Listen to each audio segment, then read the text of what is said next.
And when you look out here at this big universe that God has created for us, it makes you feel about that tall. It's very humbler, but it's very impressive and very awe-inspiring to look back on Earth from space. Before Gordon Cooper entered the space program, he had his own encounter with a different type of space traveler. While flying over Central Europe, his fighter squadron came upon a formation of UFOs. There were a number of extraterrestrial vehicles out there cruising around, flying the same kind of formation we fly in our fighters. They didn't have wings, they were saucer-shaped, and we never could get as high or as fast as they were, so to really positively identify them, but they were metallic looking and saucer in shape. And they could do a few maneuvers that we couldn't do in an airplane, like just horizontally displace themselves rapidly, be flying along and just move over rapidly. Gordon Cooper's UFO sighting wasn't his only close encounter. In 1958, he was working as a project manager at Edwards Air Force Base in California. I had a film crew working for me on a project I was doing to put a precision landing system in on the edge of the dry lake bed. And they were filming the various stages of the installation. And a small saucer apparently flew overhead and put down some landing gear and landed out on the dry lake bed, only about 50 yards out. And these were old pro cameramen who were used to flying in all kinds of vehicles to take all kinds of pictures. And so they picked up their cameras and started over toward it, and going to get some close-ups. And with that, it lifted up, put the gear back in, and at a very high rate of speed disappeared. In an effort to organize open investigations of UFO sightings, Gordon Cooper wrote a letter to the United Nations in 1976, appealing for assistance. His letter stated, these are extraterrestrial vehicles visiting from other planets.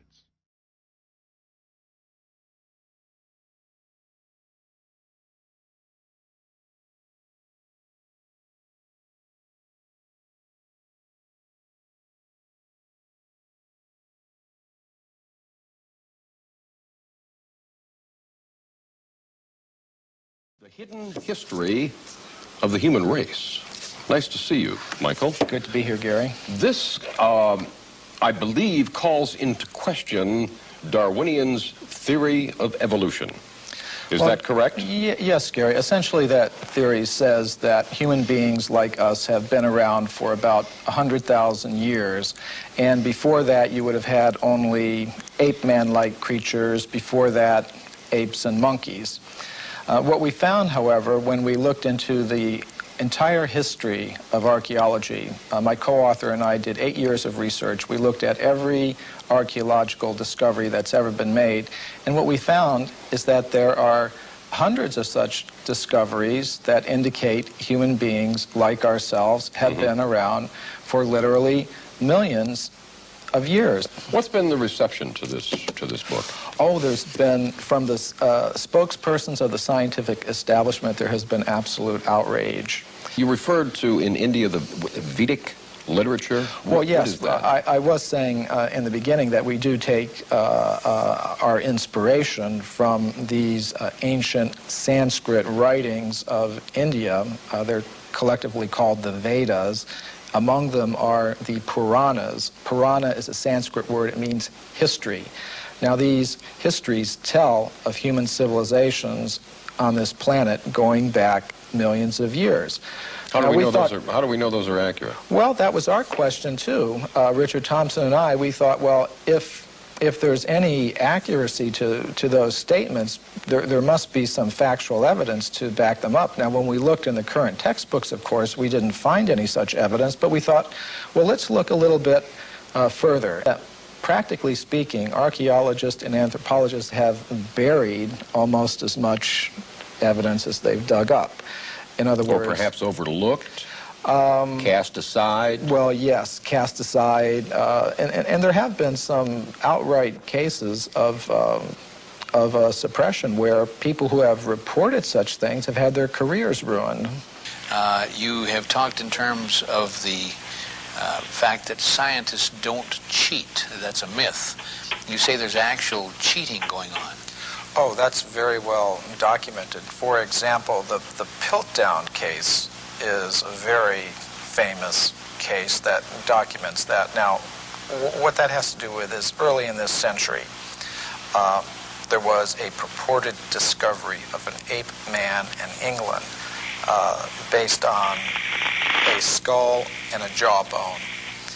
And this Piltdown ape man, was in the science textbooks for about 40 years. And then suddenly it was revealed that the British Museum had tested these fossils and determined that it was a very elaborate hoax. And many people have speculated about the identity of the person who was the hoaxer, and practically all of them center on different scientists in England, such as Sir Grafton Elliot Smith or Sir Arthur Smith Woodward, all very well-established scientists in England, because only somebody who knew the scientific method very well could have prepared these fossils in such a way that they would have fooled the scientific community all around the world for 40 or 50 years. So some scientist who wanted to perhaps give some evidence in favor of evolution, because there's not very much of it, invented this ape man, and in a very sophisticated way cheated, literally. And this is admitted by the scientists themselves. And there are more examples I could give, and we document many of them in our book, The Hidden History of the Human Race. This human person who looked like us, existed millions of years ago, did not evolve from an ape, as we are led to believe in the Darwin theory. Why has this evidence been suppressed, and what kind of evidence have you found to support this? Well, I'll give you a very good example. Now, one example from historical times is during the California gold rush days, miners were digging tunnels thousands of feet into the sides of mountains. Now, the rock in these mountains is over 10 million years old. So when they were digging these tunnels, they were finding human skeletons, they were finding mortars and pestles, hundreds of them at dozens of locations. Now, all these were gathered together, reported to the scientific world by J.D. Whitney, who was the state geologist of California. And he published a massive book about them by Harvard University. Harvard University was the publisher. Now, what happened to these artifacts? Why aren't they on display in museums? Why aren't our children taught about them in schools? There was a very powerful anthropologist at the Smithsonian Institution named William H. Holmes. And he said to Whitney, you, Dr. Whitney, if you had understood the theory of human evolution as we understand it today, you would have hesitated to announce your conclusion, namely that human beings existed millions of years ago, despite the imposing array of facts with which you were confronted. In other words, simply because the facts didn't fit the theory, the facts had to go, and so did Professor Whitney. What possible advantage would there be in that? Well, power, prestige, money, there's a lot riding on it. If even one of the hundreds of cases that we document in the hidden history of the human race were found to be true, accepted, that would mean that everything we've been told about human origins and antiquity for the past 150 years is simply not true. And I don't think that the current establishment is ready to admit that. How long ago do you think that this evidence was suppressed? I mean, is this something that's been going on for years and years? Yes, this has been going on for about 150 years. Well, gee, don't we have all these machines now that can look at the footprints or the bones or whatever, and that will just tell us how old it is? Oh, this is a very common perception. We have such faith in technology and those who employ it that when we hear about things like carbon-14 testing or potassium-argon testing, we think it really is a very simple process, almost like you pop something in the microwave and boom, it comes out. It's not like that at all. These are very complicated procedures. What I found in practice is that scientists may run several tests on the same piece of bone. Some of the ages will be very great, some very small, and they will tend to pick the date to publish in their scientific literature that most fits the idea that they start out with about how old the fossil should be. Now that often happens. We've placed spokespersons from the scientific community on a little bit of a pedestal, and we may need to give them the same sort of treatment that we would give to spokespersons from other groups in society. I'm here, and doggone it, I want to get the information out. I want to get at the truth. I guess that's what it is. Why does Dr. Steen McIntyre feel the need to protect her artifacts from her more mainstream colleagues? Why are contradictory findings being met with contempt instead of excitement? Some researchers charge it's because these new findings would turn modern anthropology on its head. This is actually the subject of a presentation I shall be making in New Delhi to the World Archaeological Congress called Puranic Time and the Archaeological Record. And the concept of time that you do find in the Puranas is, in fact, cyclical. Now, what might one predict from that? Say if you have civilizations coming and going over vast periods of time, perhaps you might have humans and other ape-man-like creatures coexisting. I will mention that the Puranas do talk about intelligent races of ape-like creatures that use stone tools. This is not an idea that came in with Darwin. It's been there for thousands of years. Now, what might one predict from that?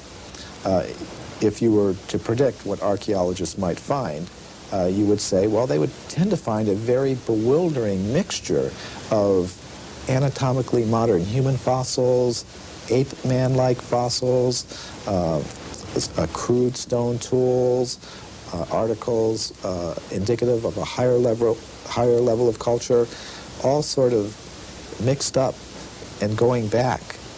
I think you might also predict that given the biases of investigators towards a linear progressive idea of time, with things beginning in a very simple state and progressing in a linear fashion to a more advanced state, that they might edit that record to conform to their linear progressive biases. How has your experience changed your beliefs? Well, if you want to word the question, how are my opinions changed? I would say considerably.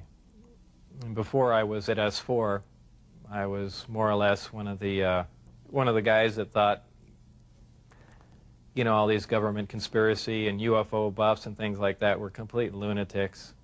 I even remember before I was involved there, a friend showed me a little newspaper clipping and said John Lear was giving a lecture who was touting that aliens from another world came to Earth and there's 70 different species. And I remember laughing on the phone that this guy had lost his mind.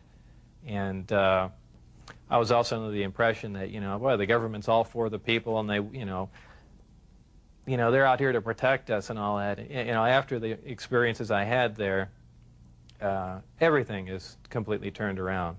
You know, the government is doing everything but looking out for us. I mean, the only thing they're looking out is for themselves.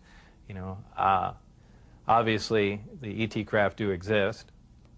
Something had to build them, so there must be aliens. And since there are, and the craft are there must be some sort of factory and an entire civilization somewhere. And if in fact that is true, and it apparently is, then there must be others. Actual crafts and technology from another world. And that's probably the most important event in history. It kind of moved from science fiction into reality in my mind. And it really just, I guess, opened my eyes. The big thing is whether or not we can duplicate them. If we can understand what a device is or how something operates or what its physical makeup is, that's great. But if we can't duplicate it, it's useless to us. So there's really two phases the project going on there. It's understanding what we're looking at, and then once we understand it, is can we duplicate it with earthly materials and earthly technology? And you know, unless we've got a handle on both of them, all that technology is useless to us. And if it turns out we can't do that, all we have is one single prized possession that we have to take care of, and that's it. After